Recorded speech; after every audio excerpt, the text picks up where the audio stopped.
initiating with the glorious name of Almighty Allah, who was one, who is one, and who will be one forever. Assalamu alaikum, dear students. Hope you all are fine.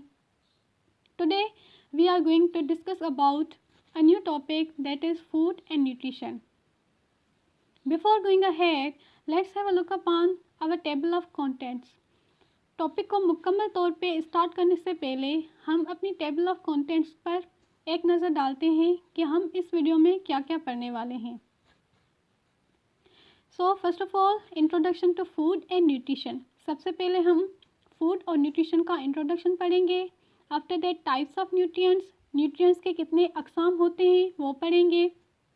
Then classification of food, food को कितने groups में classify किया गया है वो पढ़ेंगे. Then modes of nutrition, nutrition किस तरीके की होती है. After that objective of nutrition, nutrition क्यों ज़रूरी होती है. And in the last there is a assignment for you. Now let's start from the brief introduction of food. जैसा कि हम जानते हैं कि फूड ग़िज़ा को कहा जाता है, लेकिन अगर फूड को साइंटिफिकली डिफ़ाइन करना हो तो food is any eatable material that supports growth, repair and maintenance of the body.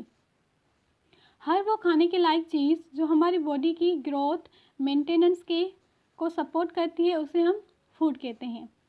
और we can say that any eatable substance that we consume to fulfill our daily requirement of nutrition is known as food. या हर वो खाने के लायक चीज़ जो हम अपनी nutrition को complete करने के लिए यूज़ करते हैं उसे हम फूड कहते हैं. Now what is nutrition. Nutrition is the process by which body utilises food for growth, maintenance and healthy living. Nutrition एक ऐसा प्रोसेस है जिसमें हमारी बॉडी फूड को यूटिलाइज करती है ताकि वो प्रॉपरली ग्रो कर सके और हर फंक्शन को प्रॉपर वे में परफॉर्म कर सके. और we can also define nutrition as a science of food and its relationship to health and concern with the part played by food factor nutrients in the body growth, development and maintenance. यहाँ हम nutrition को ऐसे भी define कर सकते हैं कि nutrition food और हेल्थ से रिलेटेड साइंस को कहा जाता है जो हमारी बॉडी के ग्रोथ, डेवलपमेंट और मेंटेनेंस के लिए ज़रूरी होती है. And now what are the nutrients. Organic or inorganic complexes contained in food are called as nutrients. हमारे फूड में जो ऑर्गेनिक या इनऑर्गेनिक कॉम्प्लेक्सेस पाए जाते हैं उन्हें हम न्यूट्रिएंट्स कहते हैं. Useful chemical substances derived from food by the body are called as nutrients. या हमारी बॉडी जो फूड में से इम्पोर्टेंट केमिकल ऑब्टेन करती है उन्हें भी न्यूट्रिएंट्स कह सकते हैं. Nutrients provides energy, helps to grow well and normal development and repair of tissues. Nutrients हमारी बॉडी को तवानाई फराहम करते हैं, उसके अलावा वो हमारी बॉडी की ग्रोथ और डेवलपमेंट में हेल्प करवाते हैं. We are discussing about types of nutrients. There are basically two types of nutrients. One is macronutrient and other is micronutrients. Macronutrients are those nutrients that are required in a large quantity. Macronutrients वो nutrients होते हैं जो हमारी body को large amount में required होते हैं. These are proteins, fats and carbohydrates which are often called as proximate principles because they form the main bulk of food. Macronutrients को प्रॉक्सिमेट प्रिंसिपल्स भी कहा जाता है बिकॉज हमारी ग़िज़ा का जो मेन हिस्सा होता है वो हमें मैक्रोन्यूट्रिएंट्स से मिलता है. For proper utilisation of macronutrients needs micronutrients. Macronutrients को प्रॉपरली यूटिलाइज करने के लिए हमें माइक्रोन्यूट्रिएंट्स की भी ज़रूरत होती है. They contribute to the total energy intake as carbohydrate 60 to 80%, fats 10 to 30% and protein 7 to 15%. Now what are the micronutrients. Micronutrients are those nutrients that are required in a very small quantity. ये nutrients बहुत ही small quantity में हमारी body को required होते हैं, जैसा कि vitamins and minerals. The quantity of these nutrients required depend upon age, sex, weight, physical activity and health status of body. इन न्यूट्रिएंट्स की जो क्वांटिटी रिक्वायर्ड होती है वो हमारी एज, वेट, फिजिकल एक्टिविटी और हेल्थ स्टेटस यानी हमारी हेल्थ कैसी है उस पर डिपेंड करती है. And now classification of food. Basically food को 5 ग्रुप्स में क्लासीफाई किया गया है: carbohydrate, protein, fats, vitamins and minerals. As we have already discussed that carbohydrates, proteins and fats are macronutrients, whereas vitamins and minerals are micronutrients. In this video, we will discuss in detail about macronutrients. Let's start from the carbohydrate. Carbohydrates are the organic compound composed of carbon, hydrogen and oxygen. These are the major component of food, which is the main source of energy, providing 4 kilocalories energy. If you are taking 1 gram of carbohydrate, it will provide us 4 kilocalories energy. In balanced diet, carbohydrate provides 50 to 60% of total calories taken. Balanced diet यानी daily हमें जो proper nutrients की ज़रूरत होती है उस basis पे carbohydrate हमें 50 to 60% लेने चाहिए. In excess the carbohydrates are converted into body fat. अगर कार्बोहाइड्रेट ज़्यादा अमाउंट में स्टोर हो जाते हैं तो वो बॉडी फैट में कन्वर्ट हो जाते हैं. Now what are the function of carbohydrate? These are the energy production in the body. ये बॉडी को तवानाई फराहम करते हैं. Useful in oxidation of fat. Fat को ऑक्सीडाइज करने में हेल्प करवाते हैं. Growth of useful bacteria. Mostly जो बैक्टीरिया यूजफुल होते हैं, जैसा कि जिनमें से हम इम्पोर्टेंट एंटीबायोटिक्स प्रोड्यूस करवाते हैं, उनकी ग्रोथ के लिए हेल्पफुल होते हैं. Synthesis of vitamin B complexes. Vitamin B को फॉर्म करने में हेल्प करवाते हैं. Absorption of minerals. मिनरल्स को एब्जॉर्ब करने में और प्रिवेंशन ऑफ कॉन्स्टिपेशन यानी कॉन्स्टिपेशन को प्रिवेंट करने में भी हेल्प करवाते हैं. Now what are the sources of carbohydrate? There are 3 groups of carbohydrate: monosaccharide, disaccharide and polysaccharide.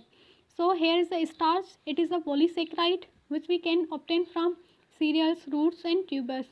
Starch हम अनाज में से या मोस्टली जो प्लांट की जड़ें होती हैं और ट्यूबर्स यानी पोटैटो में से ऑब्टेन कर सकते हैं. Sugars like white sugar, honey and glucose. Sugar हम चीनी, शहद या ग्लूकोज में से हासिल करते हैं. And third one is cellulose. Cellulose is mostly present in the cell wall of plant cell. It is indigestible, contributes to the dietary fibers. Cellulose mostly animals और humans के लिए undigestible होता है. वो cellulose को indirect way में digest करते हैं. Now daily requirements यानी daily basis पे हमें carbohydrates कितनी लेनी चाहिए. For the children there is a 60 to 250 grams. Adolescents 400 grams. Men 300 to 700 grams and for women 200 to 40 grams. This is the daily requirements of carbohydrate. Now what are the proteins? Protein is the building material for the all body parts such as muscle, brain, blood, skin, hair, nails, bones and body fluids. Protein basically क्या है? हमारी body के जितने parts होते हैं उसे बनाने में हेल्प करवाती है, यानी brain, blood, skin, hair, nails, bones and body fluids. It means almost all parts of our body are composed of proteins. Protein constitutes 20% of adult body weight and made up of amino acid. हमारी body का जो total weight होता है वो mostly 20% protein पे मुश्तमिल होता है. Proteins are the polymer of amino acid. It means amino acid क्या है? प्रोटीन के मोनोमर हैं. प्रोटीन किस चीज़ की बनी होती है? अमाइनो एसिड की बनी होती है. Now functions of protein. Protein act as the building blocks of cell and tissues. Protein cell और tissues को बनाने में मेजर रोल प्ले करती है. It regulates hemoglobin. ये हमारी ब्लड को रेगुलेट करती है. After that it also regulate muscle contraction, formation of enzyme, hormones and other secretion which helps synthesis of enzyme and produce digestive juices and antibiotics. Protein हमारी muscle को movement करवाने में, different enzymes की formation में, hormones की formation में और other जो यूजफुल एंटीबायोटिक्स होते हैं उन्हें भी बनाने में हेल्प करवाती है. It act as a source of energy. If you are taking 1 gram of protein, it gives us 4 kilocalories energy. Now, what are the sources of proteins? There are two main sources of proteins, animal sources milk, eggs, meat, fish and cheese. इन चीज़ों में से हम protein को हासिल कर सकते हैं। And second one is plant sources. Plant sources कौन सी हैं? Pulses, cereals, beans, nuts and soybeans. Mostly protein जो है वो हाई होती है इन पल्सेस में, सीरियल्स में और बीन्स में। What are the fats? Fats are composed of smaller units called fatty acids. Basically there are two types of fatty acids: saturated fatty acids and unsaturated fatty acids. Saturated fatty acids are those that do not contain any double or triple bonds between carbon atoms, and these are all animal fats except fish oil. Unsaturated fatty acids are those that contain double or triple bonds between carbon atoms, and these are the all vegetable oils except coconut and palm oils. Saturated fatty acids are cholesterologenic. They increase blood cholesterol level. अगर हम saturated fatty acid को ज़्यादा amount में obtain करते हैं तो वो हमारी ब्लड का जो कोलेस्ट्रॉल लेवल होता है उसे इंक्रीज़ करता है. What are the functions of fats? Fats provide energy. If we are taking 1 gram of fats it will provide us 9 calories energy. इससे ये मालूम होता है कि फैट्स हमें कार्बोहाइड्रेट और प्रोटीन से ज़्यादा एनर्जी प्रोवाइड करते हैं. Dietary fat supplies essential fatty acids needed for growth and maintenance of the integrity of the skin. Essential fatty acid हमारी ग्रोथ और मेंटेनेंस को हेल्प करवाते हैं और ये हमारी स्किन को भी फेयर करने में हेल्प करवाते हैं. They maintain our body temperature. ये हमारे बॉडी टेम्परेचर को मेंटेन करते हैं. Fats also provide support for many organs in our body such as heart, kidneys and intestine. Fats हमारी बॉडी के डिफरेंट पार्ट्स को सपोर्ट करते हैं जैसे हार्ट, किडनीज और intestine. Now what are the sources of fats? There are two sources of fats: animal sources and vegetable sources. Animal sources are ghee, butter, fat of meat and fish oils, whereas vegetable sources are groundnut oil, ginger oil, mustard oil, cotton seed and nut oil and also coconut oil. Daily requirements.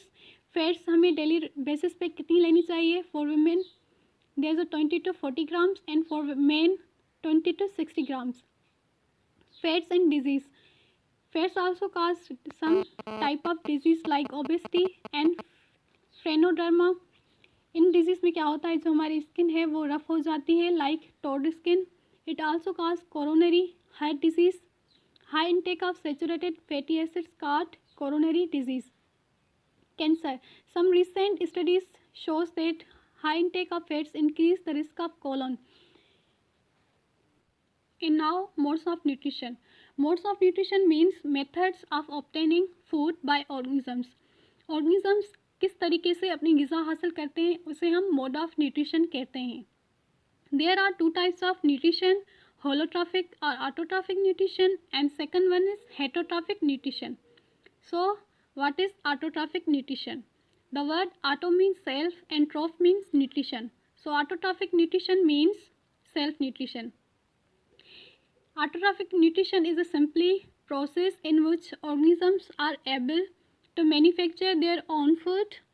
Autotrophic nutrition में organisms ये सलाहियत रखते हैं कि वो अपनी ग़िज़ा खुद हासिल कर सकें. In this type of nutrition, organisms synthesize their own food like carbohydrate from water and carbon dioxide with the help of chlorophyll and in the presence of sunlight. This process is known as photosynthesis. ऐसा अमल जिसमें organisms अपनी ग़िज़ा खुद हासिल करते हैं like carbohydrate, इस process को हम photosynthesis कहते हैं. Now there are some examples of autotrophic organisms like Euglena. Euglena is a green single-celled freshwater organism. The second one is Volvox. It is a green single-celled aquatic organism. And green plants and bacteria are also autotrophic organisms. And now what is heterotrophic nutrition? It is a type of nutrition in which organisms cannot synthesize their own food.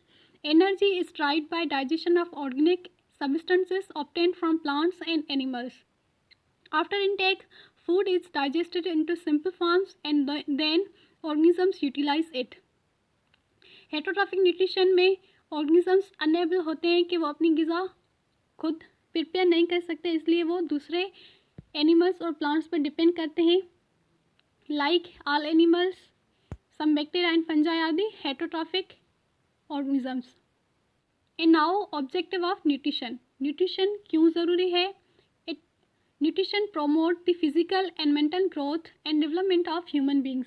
ये हमारे physical और mental growth को promote करने में help करवाती है.